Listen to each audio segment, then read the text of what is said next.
Presiden Prabowo Subianto menghadiri rapat perdana World Office di Washington DC, Amerika Serikat, Kamis 19 Februari 2026.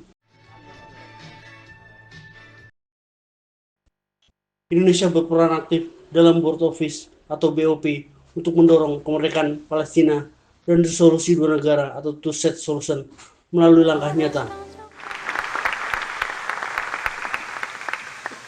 A man that I really like a lot he's definitely tough. I don't want to fight him. President Prabowo of Indonesia, thank you very much. Please, this is a big guy. I tell you, I said, how many people in Indonesia? He said like 240 million. I said, no, say it again. How many? It's a big country you have. And you do a great job and respected by everybody. And thank you very much for being here. Thank you very much, Mr. President.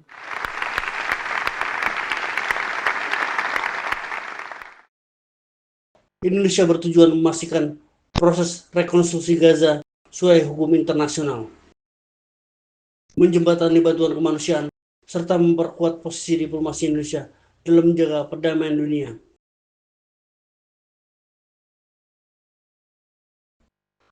Indonesia memastikan setiap langkah BOP mengarah pada kemerdekaan penuh Palestina dan menjaga pengaturan permanen mengabaikan hak rakyat Palestina. Aksi nyata di Gaza seperti yang menjadi bagian dari upaya konkret untuk membuka perbatasan Rafah, mengirim bantuan kemanusiaan, dan membentuk International Stabilization Force.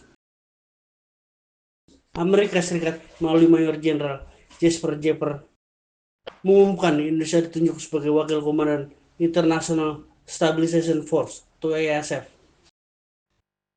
Selain itu, Mayor Jenderal Amerika Serikat Jesper Jepper mengumumkan komitmen sejumlah negara untuk mengirimkan pasukan dalam International Stabilization Force.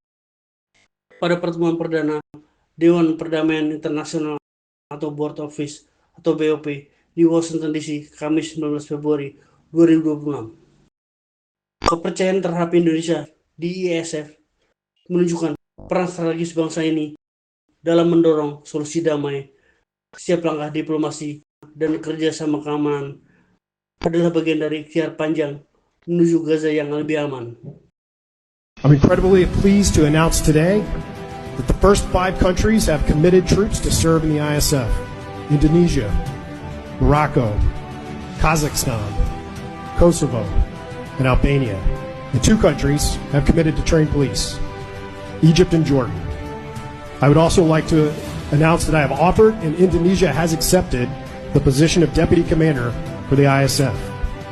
With these first steps, we will help bring the security that Gaza needs for a future of prosperity and enduring peace. Thank you. Indonesia bertindak sebagai penyeimbang moral dan politik, memastikan rekonstruksi Gaza sejalan dengan resolusi PBB. Presiden Prabowo Subianto menandatangani piagam ini sebagai bentuk partisipasi langsung dalam pengambilan keputusan global terkait perdamaian Palestina. Indonesia bergabung bersama negara-negara seperti Arab Saudi, Turki, dan Qatar untuk mengkonsolidasi komitmen perdamaian yang tegas dalam pertemuan perdana di Washington DC. Indonesia melalui Presiden Prabowo siap mengirim 8.000 pasukan untuk bergabung dengan pasukan ISF untuk perdamaian Gaza. Pak, soal pengiriman pasukan gimana Pak? Ya kita siap, kita tegas. Kapan Pak kira-kira akan dikirim? Mungkin ya kelompok-kelompok advance mungkin tidak lama lah, mungkin 1-2 bulan ini juga. Ya. The achievements of the ceasefire is real. We commend this, and therefore we reaffirm our commitment to contribute significant number of troops, up to 8,000 or more if necessary. Jadi dari awal saya bilang, ini yang namanya itu bukan. Sementara berkaitan dengan dana iuran BOP, Menteri Luar Negeri Sugiono menjelaskan bahwa Indonesia belum memberikan dana apapun kepada Dewan Perdamaian World Office. Menurutnya, Indonesia bisa menjadi anggota dewan tersebut tanpa harus memberikan kontribusi dalam bentuk finansial.